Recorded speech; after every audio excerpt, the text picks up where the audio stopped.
नमस्कार, वीकेंड की big debate में आप सभी का स्वागत। मैं हूं आपके साथ हेमंत कुमार। आज बात करेंगे राहुल गांधी की सभा की। मुद्दा है मिशन चुनाव, ओबीसी पर दांव। कांग्रेस ने कार्यकर्ता सम्मेलन के साथ ही चुनावी अभियान की शुरुआत कर दी है। जयपुर में कार्यकर्ता सम्मेलन के दौरान कांग्रेस ने वादा किया कि यदि केंद्र में सरकार आती है तो महिला आरक्षण तत्काल दिया जाएगा। सभा में राहुल गांधी ने जातिगत जनगणना के जरिए ओबीसी का मुद्दा छेड़ दिया। राहुल गांधी ने कहा कि प्रधानमंत्री ओबीसी वर्ग को भागीदारी देना चाहते हैं, लेकिन जातिगत जनगणना से क्यों डर रहे हैं। राहुल गांधी ने कहा कि बीजेपी वाले वोट मांगने आए तो उनसे पूछना कि जातिगत जनगणना क्यों नहीं करवा रहे हैं। इसी मुद्दे पर आज करेंगे चर्चा खास मेहमानों के साथ, लेकिन पहले देखिए ये रिपोर्ट।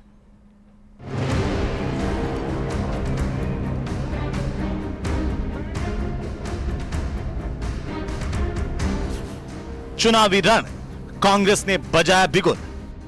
कांग्रेस पार्टी जो कहती है वो करके बताती है। आपको हमने जो वायदा किया था, हमारे चीफ मिनिस्टर ने आपके वायदे पूरे किए, बल्कि ज्यादा भी दिए। चुनावी वॉर, राहुल गांधी का बीजेपी पर प्रहार। नफरत नहीं है, मोहब्बत है, इज्जत है, प्यार है। ये फर्क है बीजेपी में और कांग्रेस पार्टी में। विचारधारा की लड़ाई चल रही है। राहुल गांधी बोले, बीजेपी महिला आरक्षण 10 साल में लागू करना चाहती है। ये चाहते हैं कि महिला आरक्षण 10 साल में लागू हो। हम चाहते हैं कि महिला आरक्षण आज लागू हो। राहुल गांधी का सवाल, पीएम जातिगत जनगणना से क्यों डर रहे हैं। प्रधानमंत्री 24 घंटा ओबीसी की बात करते हैं, ओबीसी की इज्जत की बात करते हैं, तो फिर प्रधानमंत्री कास्ट सेंसस से क्यों डरते हैं। राहुल गांधी ने पुराने आंकड़े जनता के सामने रखने की मांग की। कांग्रेस पार्टी ने कास्ट सेंसस किया था, आंकड़े आपके पास हैं। उन आंकड़ों को आप हिंदुस्तान के सामने रख दीजिए, हिंदुस्तान की जनता को दिखा दीजिए। सीएम गहलोत बोले, पहली बार सरकार विरोधी लहर नहीं। पहली बार किसी सरकार के खिलाफ में कोई सरकार विरोधी लहर नहीं हो। इससे बड़ी उपलब्धि है इन कार्यकर्ताओं क्या होगी, आप समझ सकते हो सब लोग। मिशन चुनाव, ओबीसी दांव।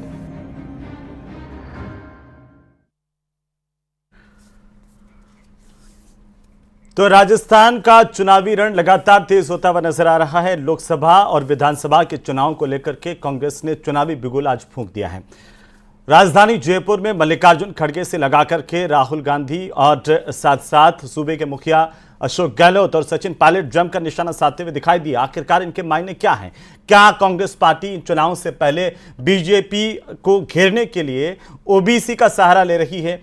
क्या भारतीय जनता पार्टी का जो दाम है महिला आरक्षण का वो इन चुनाव में उनको फायदा दिलाएगा? तमाम सवाल और इन्हीं को लेकर के आज चर्चा करेंगे। हमारे साथ खास मेहमान हैं जिनका परिचय मैं आपके साथ करवा दूं। हमारे साथ राजकुमार शर्मा हैं, कांग्रेस पार्टी के नेता। साथ ही साथ हमारे साथ हैं मिथिलेश जैमिनी, वरिष्ठ पत्रकार के तौर पर। डॉक्टर संजय शर्मा हमारे साथ हैं, राजनीतिक विश्लेषक के तौर पर। आप सभी का बहुत स्वागत है। भारतीय जनता पार्टी की तरफ से प्रवक्ता पूजा कपिल मिश्रा हमारे साथ जुड़ेंगी, तब उनको ले लेंगे। लेकिन सबसे पहले शुरुआत करना चाहता हूं जैमिनी साहब, आपकी टिप्पणी के साथ में आप कैसे देख पा रहे हैं कांग्रेस के इन आरोपों को, उनकी सभाओं को, और आज जिस तरीके से मल्लिकार्जुन खड़गे राहुल गांधी बोलते हुए दिखाई दिए हैं और बीजेपी पर निशाना साधते हुए दिखाई दिए, कैसे देख पा रहे हैं?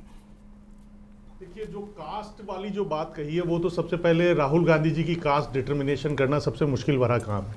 अगर इटली का नियम माने तो उनकी कास्ट क्या होगी, अगर उनके दादा की माने तो उनकी कास्ट क्या होगी, और उनकी नाना की माने तो कास्ट क्या होगी। तो सबसे पहले तो राहुल गांधी की खुद की जाति निर्धारण होना इंपॉर्टेंट काम है। सेकंड जो इंपॉर्टेंट चीज है कि हमारे यहाँ पंथ और कास्ट, रिलीजन और कास्ट, अगर आप इंग्लिश की डिक्शनरी देखेंगे तो सबसे पहले कास्ट था, CAST वर्ड था। जो कास्ट वर्ड था प्री कास्ट, यानी जो एक प्रवृत्ति के लोग हैं वो कास्ट थी। ई किसने लगाई, वो एक इंपॉर्टेंट चीज है।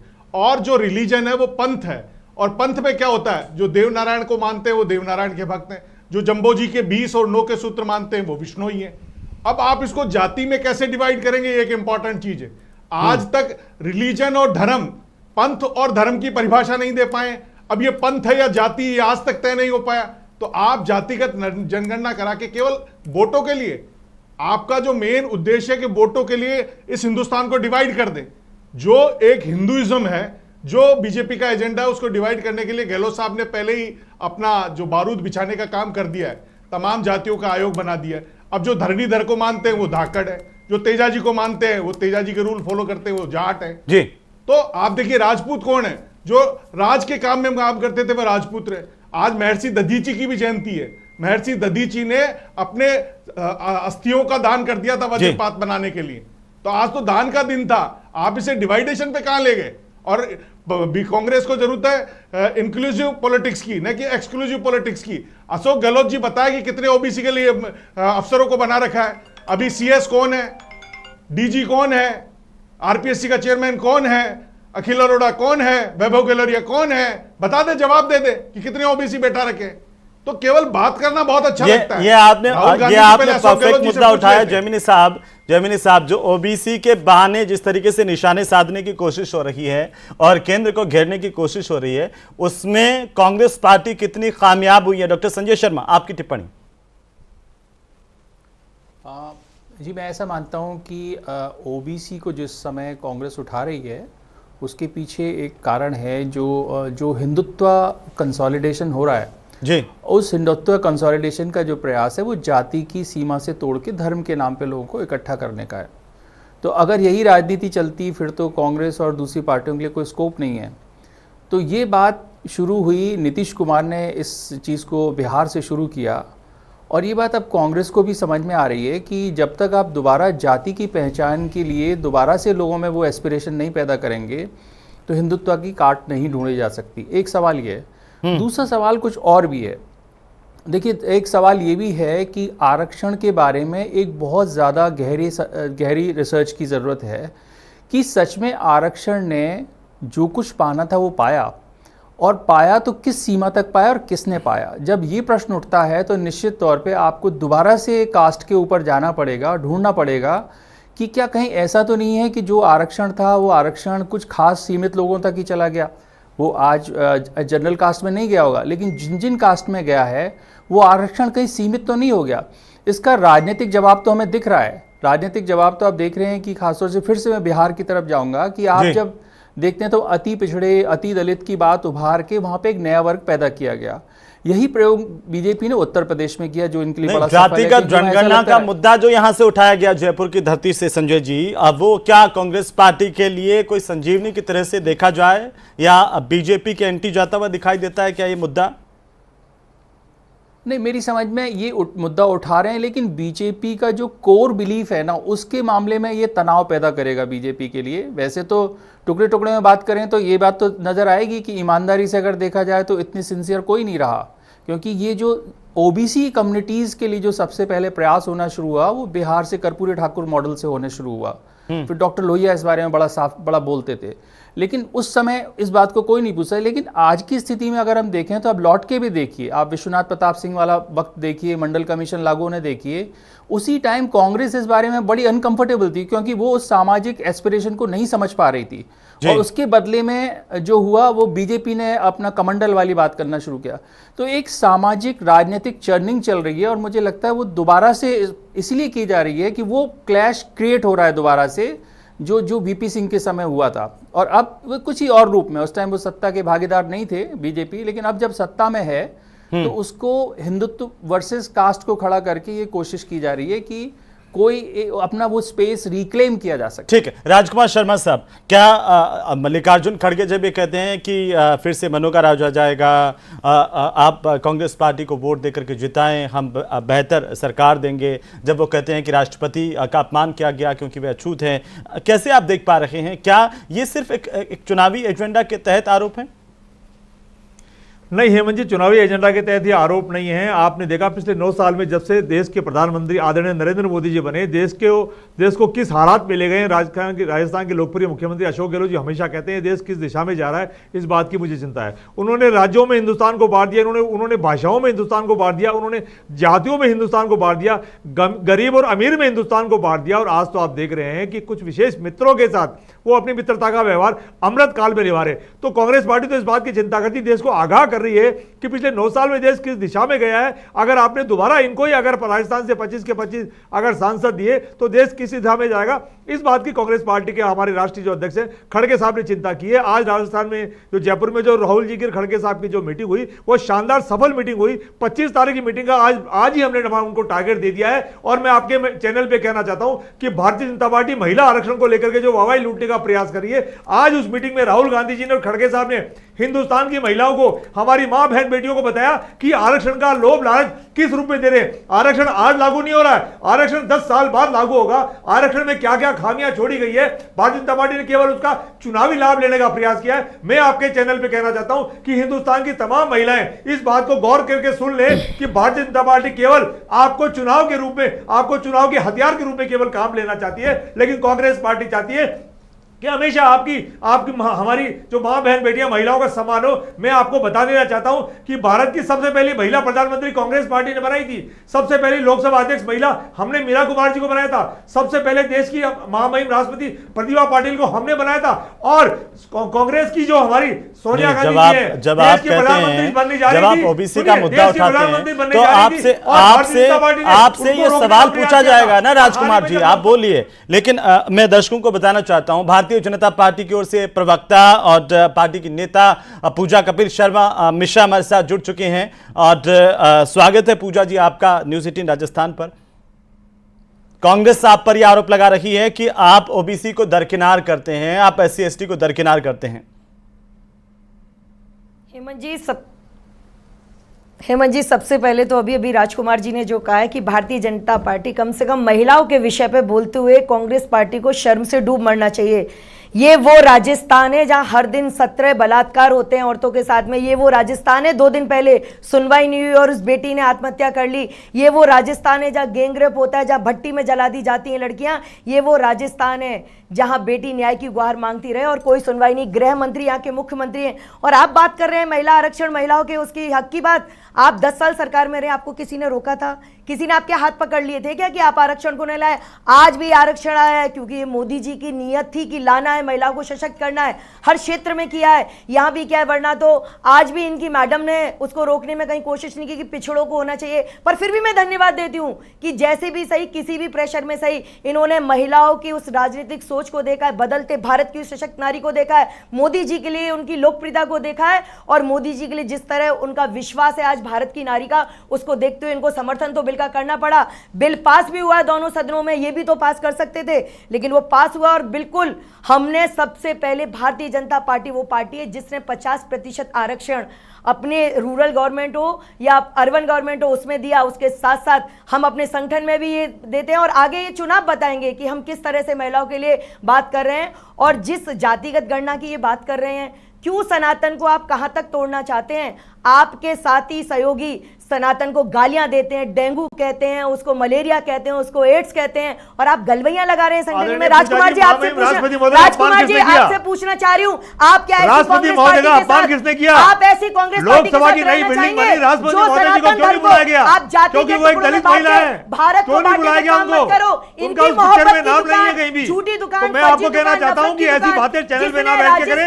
भारतीय जनता पार्टी महिलाओं के नाम पर केवल ढकोल से करने का काम कर रही है। बाद में बोलेंगे, राजकुमार जी सुन लीजिए, आप बोलिए। राजस्थान उदयपुर की भूमि को कोई नहीं भूलेगा। देश में जिस तरह से उस कन्हैया की हत्या की, ये मोहब्बत की दुकान है गृह मंत्री अशोक गहलोत जी, और वहां से सरेआम देश के प्रधानमंत्री को धमकी दी जाती है। आप किसकी बात कर रहे हो? आपका नफरत का जहर इतना है, सारे गुंडे बदमाशों की शरण स्थली आपने राजस्थान को बना रखा है। सरेआम हत्याएं होती हैं, सरेआम बलात्कार होते हैं, सरेआम गैंगरेप हो रहा है, सरेआम यहाँ पे गोलीबारी हो रही है। राजस्थान में कभी इस तरह नहीं होता था, बर्बाद करके रख दिया है राजस्थान को। आज अपनी सत्ता की स्थिति देखते हुए आप 4.5 साल सो रहे थे, आप क्या कर रहे थे? आज आपको ये मोहब्बत की दुकान, अरे जिस मोहब्बत की दुकान में देश की बेसिक जड़ें, सनातन संस्कृति को हिलाने के लिए आप बात कर रहे हो, उसको तोड़ने की बात कर रहे हो, शर्म आनी चाहिए। और किस शासन व्यवस्था और किस उसके विकास की बात करते हैं आप लोग? किस मोहब्बत की दुकान में प्रियंका गांधी जी बर्थडे मना रही है, मेरे अपने शहर अलवर में गूंगी बहरी लड़की, उसका रेप होता है, सड़कें धो दी जाती हैं और ये लीपापोती करी जाती है कानून पर कि ये इस समय ये दुर्घटना हुई है, ये एक्सीडेंट हुआ है। अरे मोहब्बत की दुकान इस नफरत में बांट दिया। मैं ये नहीं कहूंगी जनता ने, ठीक है आपको शिरोधार्य रहता है जनता का आदेश, लेकिन कर्नाटक की जीत के बाद हिम्मत हुई हिंदुस्तान में पाकिस्तान जिंदाबाद के नारे लगे। राजकुमार जी, ये भारत नहीं सहेगा, ये भारत मजबूत भारत है। इस समय ये सब नहीं चलेगा। पूजा जी आप इस बात का जवाब दीजिए ना, जब मल्लिकार्जुन खड़गे कहते हैं, राहुल गांधी कहते हैं कि दलितों को दरकिनार किया जा रहा है आपकी पार्टी में, और इसलिए पहले जो पूर्व राष्ट्रपति थे कोविंद, उनको नहीं बुलाया गया क्योंकि वह छूत थे। यहां पर जो मौजूदा राष्ट्रपति हैं उनको नहीं बुलाया गया। दलित राष्ट्रपति किसने बनाया? कोविंद जी को। किस पार्टी ने उनको अपना प्रत्याशी बनाया? आज ट्राइबल से एक महिला को लेकर कौन सी पार्टी आई? इन पे जवाब सब है। ये आरोप और अनगढ़ चीजों में फंसते रहे। और सबसे ज्यादा एससी के समय मंत्री, जरा मंत्रियों की केंद्र सरकार की लिस्ट उठाइए।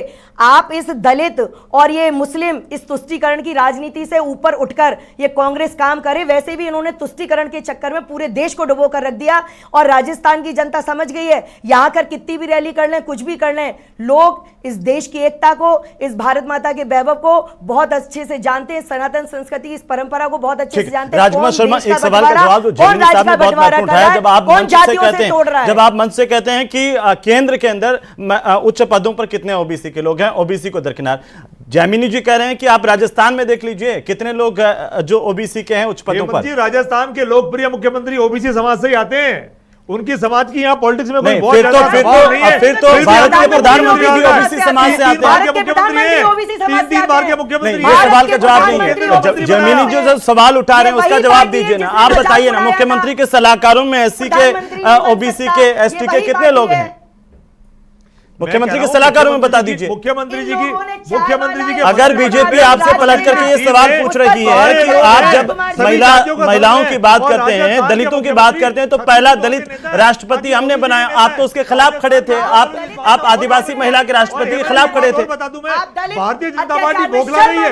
जब से इनको हिमाचल में हार मिली, जब से इनको कर्नाटक में हार मिली, अब राजस्थान की बारी है। राजस्थान में इनकी परिवर्तन यात्रा फिट रही है, उसके बाद भारतीय जनता पार्टी को पेट में डाल रहा है। भारतीय जनता पार्टी ने टूरिज्म स्थल बना रखा है। आदरणीय नरेंद्र मोदी जी खुद 8 बार राजस्थान आ चुके हैं, 2 दिन बाद फिर आ रहे हैं, पूरा मंत्रिमंडल आ रहा है, पूरी भारतीय जनता पार्टी आ रही है। टूरिज्म स्थल में इनको कामयाबी नहीं मिल रही है, राजस्थान की जनता इनको आशीर्वाद नहीं दे रही है।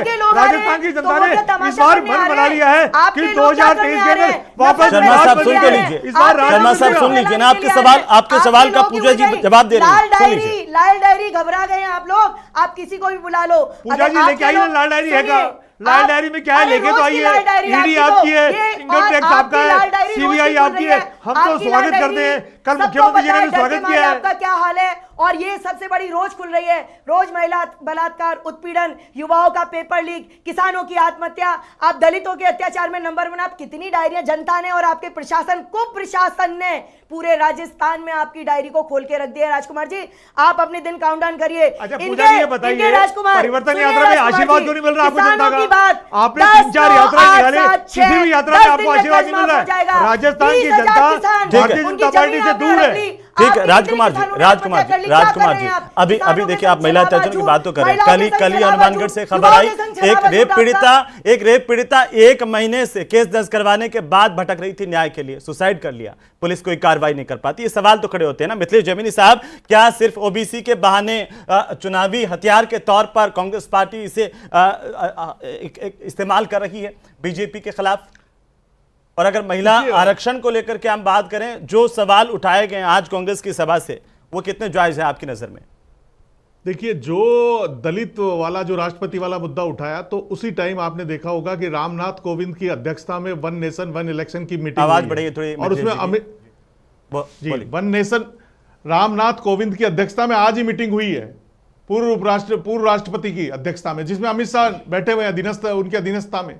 तो ये तो जो आरोप है, ये राजनीतिक आरोप है, जनता के जहन में नहीं उतरते हैं। उदयलीन स्टालिन बोलते हैं, उदयनिधि स्टालिन, और उसकी कांग्रेस कॉपी कर लेती है। ये कांग्रेस को समझना पड़ेगा कि हम उदयनिधि के पीछे नहीं है, हम बड़े हैं। आप उनकी कॉपी कर करके साउथ का कंसेप्ट नॉर्थ में लॉन्च करेंगे तो क्रैश हो जाएगा आपका प्लेन। आपको सोचना पड़ेगा। और जो सबसे इंपॉर्टेंट चीज है जो अशोक गहलोत जी ने कहा कि जाट ओबीसी और मूल ओबीसी, ये किसने बांटा राजस्थान में? अशोक गहलोत जी ने बांटा। मूल ओबीसी का आरक्षण का जो अभियान पूर्वी राजस्थान में चलाया, गुजर बना माली, सैनी, साठ के कुशवाहा, किसने किया? अशोक गहलोत जी ने किया। जैमिनी साहब जो सवाल उठा रहे जी।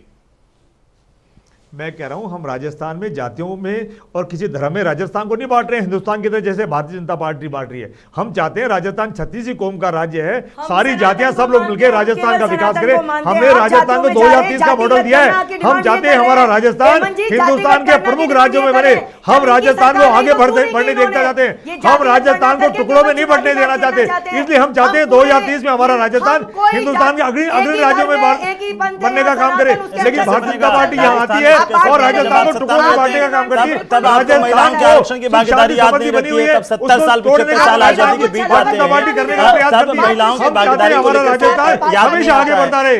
राजकुमार शर्मा जी, ये सवाल तो पूछा जाएगा ना आपसे, जब आप सत्ता में इतने लंबे समय से रहते हैं तब आपने महिला आरक्षण का बिल क्यों नहीं पास करवा दिया? आदरणीय हेमंत जी, राजीव गांधी जी लेके आए थे बिल, भारतीय जनता पार्टी ने रोका था। जब यूपीए की चेयरपर्सन सोनिया गांधी थी तब ही रोका था भारतीय जनता पार्टी ने। तो भारतीय जनता पार्टी तो हमेशा इस बिल का विरोध करती आई है और आज ही जो बिल लेके आए। तो फिर आप बताइए जातिगत जनगणना इतनी महत्वपूर्ण थी तो आपने क्यों नहीं जारी कर दिया? आंकड़े क्यों दबा के रखे? पूजा जी रुक जाइए, आखिरी कमेंट, आखिरी टिप्पणी पूजा जी आखिरी टिप्पणी है। पूजा जी आखिरी टिप्पणी, ठीक है पूजा जी, जातिगत जनगणना क्यों नहीं करवा लेते आप? क्या जरूरत है देश में जातिगत गणना की? क्यों इस सनातन को कहां बांटेंगे? आपने पहली तुष्टीकरण की नीति से जेब को बर्बाद कर रखा है। कहां जरूरत है जातिगत गणना की? आप बताइए क्यों करनी है? इनको अपनी छिछली राजनीति के लिए, केवल सत्ता के लिए देश को तोड़ने का काम। संजय जी आखिरी टिप्पणी है आपकी। संजय जी बिल्कुल इसके साथ खत्म करेंगे। संजय जी, क्या सिर्फ जातिगत जनगणना ओबीसी ये सिर्फ चुनावी फायदे के लिए एजेंडे के तौर पर इस्तेमाल किए जा रहे हैं इन चुनाव में? मैं इसे थोड़ा सा शुभ डिबेट मानूंगा। मेरा मानना ये है कि जातिगत जो जनगणना है जी, वो एक ऐसी तस्वीर हमारे सामने ला सकती है जो हमारी नीतियों का पुनर्विचार करने की तरफ हमें प्रेरित कर सकती है। देखिए, मान के चलिए अब हमें ये हिम्मत नहीं है राजनीतिक पार्टियों में कि वो समझ पाएं कि जाति के आधार पर जो आरक्षण है उसकी सफलता की व्याख्या करनी चाहिए। मेरा मानना ये है हमारा देश आरक्षण के मामले में एक हद तक ही सफल हो पाया है। ये सवाल तो ये भी ज्यादा बड़ा रास्ता होता है, आप लोग कह रहे हैं, लेकिन ये चुनाव के समय क्यों याद आता है? बहरहाल बहुत शुक्रिया हमारे साथ ही चर्चा में शामिल होने के लिए। पूजा जी आपका भी, और साथ ही साथ जैमिनी साहब आप भी हमारे साथ जुड़े, आपका भी बहुत शुक्रिया। राजकुमार शर्मा साहब आपका भी, और डॉक्टर संजय शर्मा आपका भी बहुत शुक्रिया। कुल मिलाकर के चुनावी साल है और इस लिहाज से एक दूसरे पर आरोप प्रत्यारोप का सिलसिला है, लेकिन सवाल यह है कि जब सत्ता में होते हैं तब ये चीजें याद क्यों नहीं आती है? नमस्कार।